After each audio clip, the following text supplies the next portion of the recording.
الرحمن الرحيم والعصر إن الإنسان لفي خسر إلا الذين آمنوا وعملوا الصالحات وتواصوا بالحق وتواصوا بالصبر.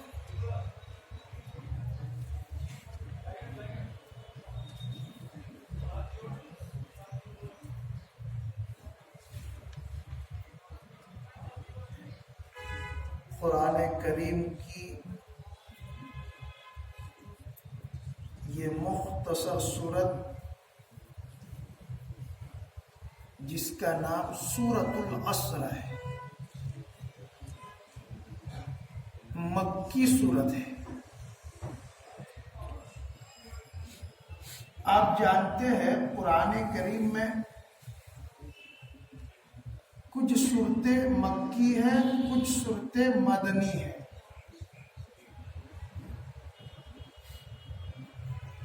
مکی صورتیں اور مدنی صورتیں، اس کا مطلب کیا ہے؟ مفسرین کا اس میں اختلاف ہے، لیکن مشہور قول اور راجح قول یہ ہے، اللہ کے رسول صلی اللہ علیہ وسلم کی ہجرت سے پہلے جو صورتیں نازل ہوئی وہ مکی صورتیں ہیں، اور ہجرت کے بعد جو صورتیں نازل ہوئی وہ مدنی صورتیں ہیں۔ گویا سورہ عصر اللہ کے رسول صلی اللہ علیہ وسلم کی ہجرت سے پہلے یہ سورت نازل ہوئی، اس لیے اس سورت کو مکی سورت کہا گیا۔ آیات کے اعتبار سے بڑی مختصر سورت ہے، لیکن امام الازکیاء محمد بن ادریس الشافعی رحمہ اللہ تعالی فرماتے ہیں، اگر قرآن کریم میں کوئی اور سورت نازل نہ ہوتی، یہی ایک سورت انسان کی فلاح و بہبودی کے لیے کافی ہوتی، انسان کی کامیابی کے لیے کافی ہوتی۔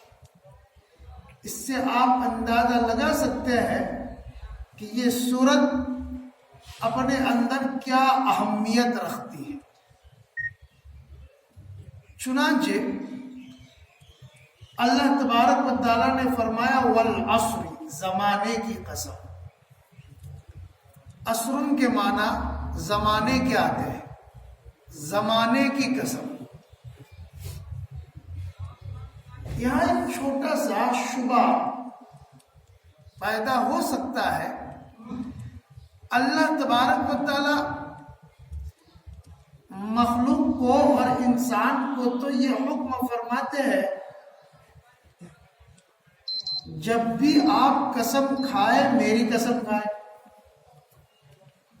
اللہ کے علاوہ کسی اور کی قسم کھانا انسان کے لیے جائز نہیں ہے۔ اور اللہ تبارک و تعالی جب قسم کھاتے ہیں تو زمانے کی قسم کھائے۔ اللہ تبارک و تعالی ہمیں تو یہ فرماتے ہیں کہ کسی مخلوق کی قسم نہ کھائیے، اور خود اللہ تبارک و تعالی جگہ بجگہ مخلوق کی قسم کھائی ہے، جیسے یہاں زمانے کی قسم کھائی، والشمس سورج کی قسم کھائی، والقمر چاند کی قسم کھائی، والضحیٰ چاشت کے وقت کی قسم کھائی، واللیل رات کے تاریکی کی قسم کھائی۔ اس کے مختلف جوابات ہیں۔ ایک جواب تو یہ ہے، قانون بنانے والا قانون سے خارج ہوتا ہے۔ گھر میں چھوٹے بچے شور کرتے ہو تو باپ کہتا دیکھو شور کرو گے تو پٹائی ہوگی، اور خود باپ شور کرتا ہے تو کیا باپ کی بھی پٹائی ہوگی؟ نہیں۔ قانون بنانے والا کون ہے؟ باپ۔ کس کے لیے قانون بنایا؟ بچوں کے لیے۔ تو باپ قانون سے کیا ہوا؟ خارج ہوا۔ اللہ تبارک و تعالیٰ نے یہ جو اصول اور قانون بنایا کہ قسم میرے ذات کی کھاؤ، کسی اور کی قسم نہ کھاؤ، یہ امت کے لیے ہے، مخلوق کے لیے ہے، انسان کے لیے ہے۔ اللہ تبارک و تعالیٰ اس قانون کے ماتحت داخل نہیں ہے۔ دوسرا جواب یہ ہے، اللہ تبارک و تعالیٰ نے یہ جو اصول بیان کیا کہ قسم کھاؤ تو میری قسم کھاؤ، اس لیے کہ اللہ کی ذات سب سے بڑی ہے، اللہ سے بڑھ کر کوئی نہیں۔ اب اللہ تبارک و تعالیٰ کوئی چیز بیان کرنا چاہتے ہیں قسم کھا کر، تو چونکہ اللہ سے بڑا تو کوئی نہیں، اس لیے قسم کس کی کھاؤ؟ مضمون کی اہمیت بیان کرنے کے لیے کبھی اللہ تبارک و تعالیٰ اس چیز کی قسم کھاتے، جیسے یہاں زمانے کی اہمیت کو بیان کرنا، اس لیے زمانے کی قسم کھائی۔ چاشت کے وقت کی اہمیت کو بیان کرنا تھا، ضحیٰ کی قسم کھائی۔ رات کے تاریکی کی اہمیت کو بیان کرنا تھا، لیل کی قسم کھائی۔ تو جہاں کہیں بھی کوئی اہم مضمون بیان کرنا ہوتا ہے تو اللہ تبارک و تعالیٰ مخلوق کی قسم کھا کر اس چیز کی اہمیت کو بیان کرتے ہیں۔ تو یہاں آگے مضمون بیان کرنا تھا، ان الانسان لفی خسر الا الذین آمنوا وعملوا الصالحات وتواصوا بالحق وتواصوا بالصبر۔ زمانے کی قسم کھا کر اس مضمون کی اہمیت کی طرف اشارہ۔ اب کوئی پوچھ سکتا ہے مجمع میں سے کہ زمانے کی قسم کیوں کھائی، کسی اور چیز کی قسم کھاتے؟ اس کا جواب یہ ہے، زمانہ کی نظر بڑی تیز ہے۔ آدم علیہ السلام سے لے کر آج تک زمانہ موجود تھا یا زمانہ غائب تھا؟ زمانہ موجود۔ دنیا کی مخلوق بدلتی رہے، انسان بدلتے رہے، دنیا کے مکین بدلتے رہے، لیکن زمانہ نہیں بدلا۔ زمانے نے آدم علیہ السلام کو بھی دیکھا، زمانے نے حضرت نوح علیہ السلام کو بھی دیکھا، زمانے نے حضرت ابراہیم علیہ السلام کو بھی دیکھا، زمانے نے حضرت ہود کو بھی دیکھا علیہ السلام، زمانے نے حضرت لوط علیہ السلام کو بھی دیکھا، زمانے نے حضرت شعیب علیہ السلام کو بھی دیکھا، زمانے نے حضرت موسیٰ علیہ السلام کو بھی دیکھا، زمانے نے حضرت عیسیٰ علیہ السلام کو بھی دیکھا، زمانے نے نبی کریم صلی اللہ علیہ وسلم اور ان کے اصحاب کو بھی دیکھا۔ کامیاب ہونے والوں کو بھی دیکھا، ناکام ہونے والوں کو بھی دیکھا۔ ابراہیم علیہ السلام کے ماننے والے کامیاب تھے، ان کو بھی دیکھا۔ موسیٰ علیہ السلام کو ماننے والے کامیاب تھے، ان کو بھی دیکھا۔ حضرت عیسیٰ علیہ السلام کے ماننے والے کامیاب تھے، اس کو بھی دیکھا۔ اور ناکام فرعون اور فرعونیوں کو بھی دیکھا، حامان کو بھی دیکھا، شداد کو بھی دیکھا، طوفان نوح میں برباد ہونے والے نوح علیہ السلام کی قوم کو بھی زمانے میں۔ گویا اللہ تبارک و تعالی زمانے کی قسم کھا کر کہہ رہے ہیں، دیکھو کامیاب ہونا چاہتے ہو اس کا گور کیا ہے، اور برباد ہونا چاہتے ہو اس کا گور کیا ہے۔ زمانہ گواہ ہے، زمانے سے پوچھو کہ کامیاب کون لوگ ہیں اور ناکام کون لوگ ہیں۔ زمانے کو سب کچھ پتا ہے۔ پھر مضمون بیان کیا، ان الانسان لفی خسر، تمام انسان خسارے میں ہے، تمام انسان نقصان میں ہے، تمام انسان گھاٹے میں۔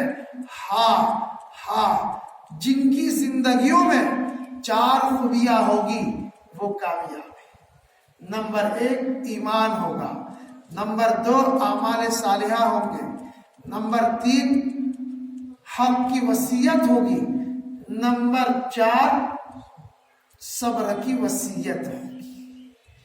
ایمان کسے کہتے ہیں؟ ایمان کہتے ہیں اللہ تبارک و تعالیٰ کے ایک ہونے کا اقرار کرنا، دل سے ماننا، اور نبی کریم صلی اللہ علیہ وسلم کی رسالت کو دل سے ماننا، اس کا نام ایمان۔ صحابہ کرام کے پاس بھی ایمان تھا، ہمارے پاس بھی ایمان ہے، لیکن صحابہ کرام کا ایمان مضبوط تھا اور ہمارا ایمان ڈھیلا ڈالا ہے۔ معمولی مصائب ہمارے سر پر آ پڑتے ہیں تو ہم گھبرا اٹھتے ہیں.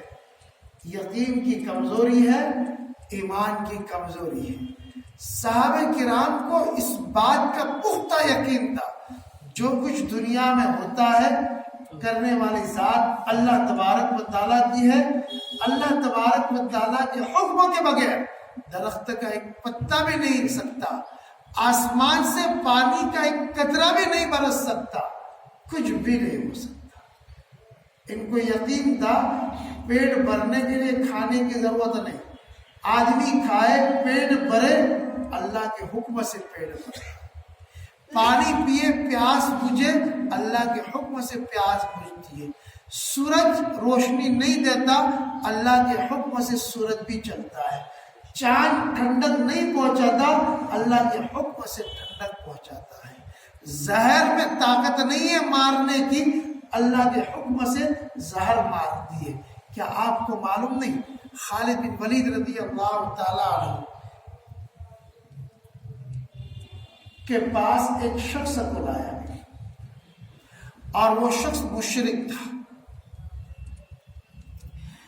میدان کارزار سے اس کو پکڑ کر لایا گیا. اس کے پاس کچھ نہیں تھا. میدان کارزاروں اس میں تو تلوار کی ضرورت پڑتی ہے، خنجر کی ضرورت پڑتی ہے، توپ کی ضرورت پڑتی ہے. اس کے پاس کچھ نہیں تھا. خالد بن ولید رضی اللہ تعالیٰ عنہ کو حیرت ہوئی کہ یار یہ بندہ اس کے پاس کچھ نہیں، میدان میں آ چکا ہے. تلاشی لی گئی، اس کے جیب سے بوتل نکلی. خالد بن ولید رضی اللہ تعالیٰ عنہ نے پوچھا ارے یہ بوتل لے کر تو آیا ہے، یہ تو میدان کارزار ہے، تلوار کے جوہر دکھانے چاہیے، خنجر کے جوہر دکھانے چاہیے، تو یہ بوتل لے کر. تو اس نے کہا کہ مجھے یہودیوں کی طرف سے یہ مشن سپرد کیا گیا تھا کہ مسلمان جس گھاٹ سے پانی پیے، یہ بوتل نہیں زہر کی بوتل ہے، ڈھکن کھول کر وہاں اڑیل دو، مسلمان پانی پیتے جائے اور مرتے جائے. اس لیے میرے جیب سے یہ زہر کی بوتل نہیں. خالد بن ولید رضی اللہ تعالیٰ نے اس کے سامنے زہر کی بوتل کا ڈھکن کھول دیا اور کھول کر ارادہ کر لیا اس کو پینے کا. وہ مشرک خالد بن ولید رضی اللہ تعالیٰ عنہ کو حیرت بھری نگاہوں سے دیکھتا ہے کہ خالد کیا کر رہے ہو، یہ دودھ کا بوتل نہیں ہے، یہ چھٹکی کا دودھ نہیں ہے، یہ تو زہر کی بوتل ہے.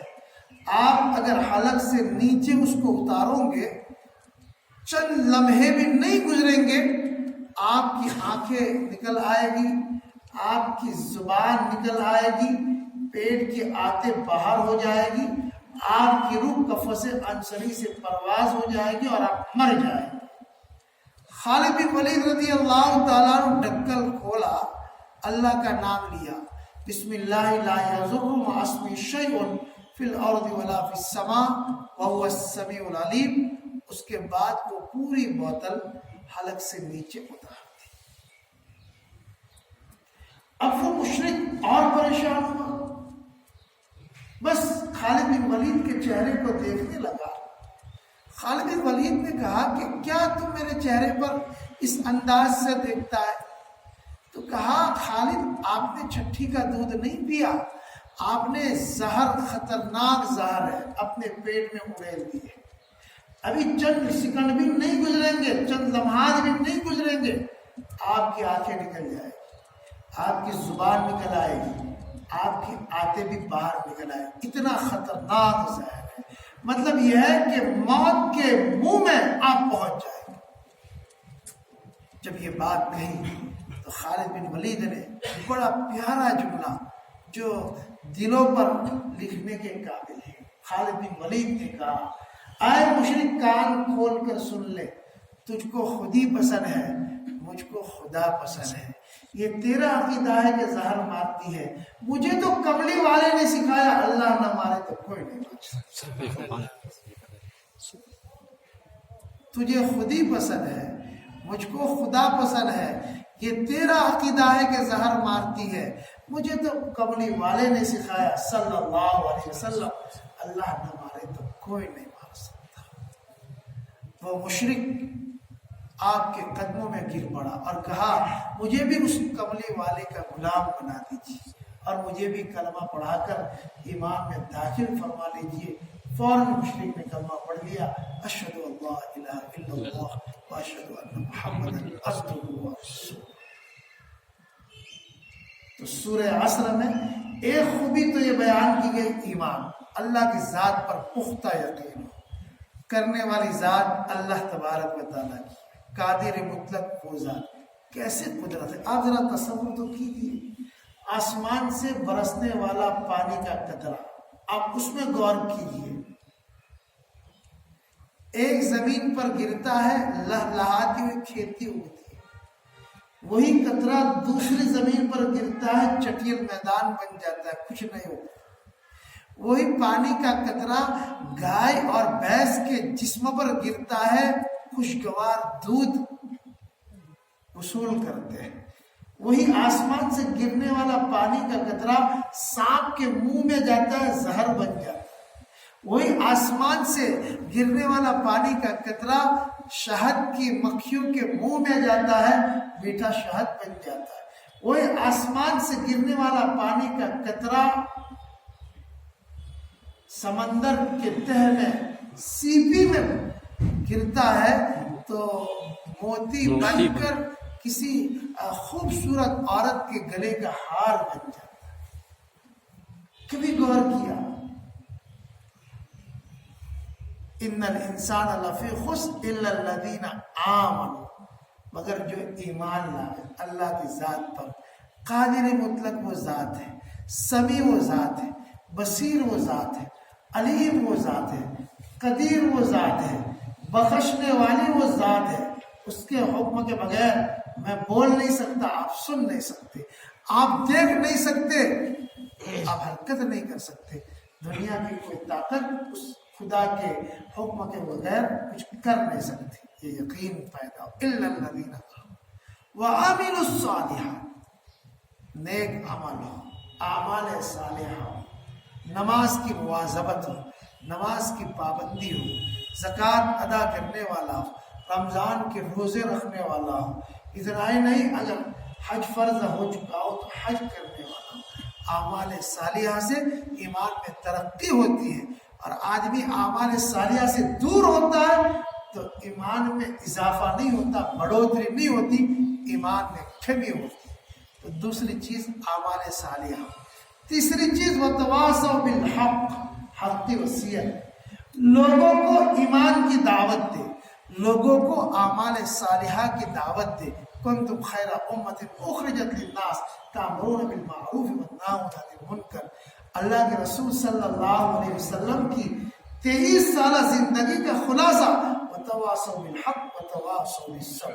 کبھی تو اللہ کے رسول صلی اللہ علیہ وسلم حق کی دعوت دینے کے لیے بدر میں پہنچتے ہیں، احد میں پہنچتے ہیں، خندق میں پہنچتے ہیں، 900 کلومیٹر کا فاصلہ طے کر کے تبوک میں پہنچتے ہیں، حنین میں پہنچتے ہیں، حوازن میں پہنچتے ہیں۔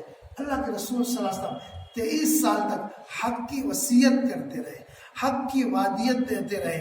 کوہ صفا سے نعرہ لگایا تھا قولوا لا الہ الا اللہ تفلحوا، جب تک آنکھ بند نہیں ہوئی تب تک اللہ کے رسول صلی اللہ علیہ وسلم حق کی وصیت کرتے رہے، حق کی دعوت پہنچاتے رہے۔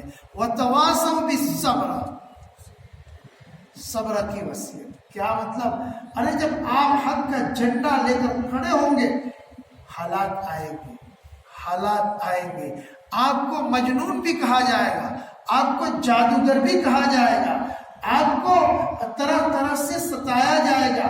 ستانے والے پرائے نہیں ہوں گے، اپنے ہوں گے، آپ کے خاندان والے ہوں گے، آپ کے وطن والے ہوں گے۔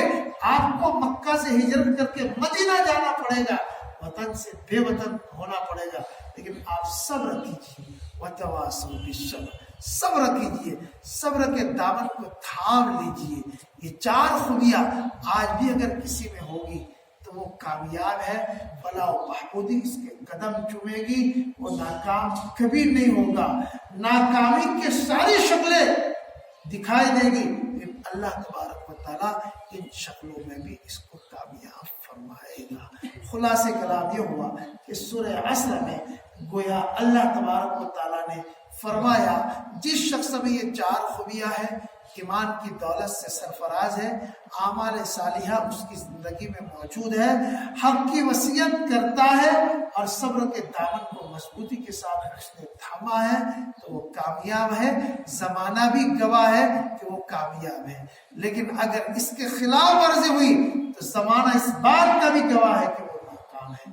اللہ تبارک و تعالیٰ مجھے اور آپ کو ان خوبیوں کو اپنانے کی توفیق عطا فرمائے اور ان خوبیوں میں اللہ تبارک و تعالیٰ قوت عطا فرمائے، اور قرآن کریم کی اس آیت کی تفسیر کما حق ہو ہماری زندگی میں موجود ہو جائے۔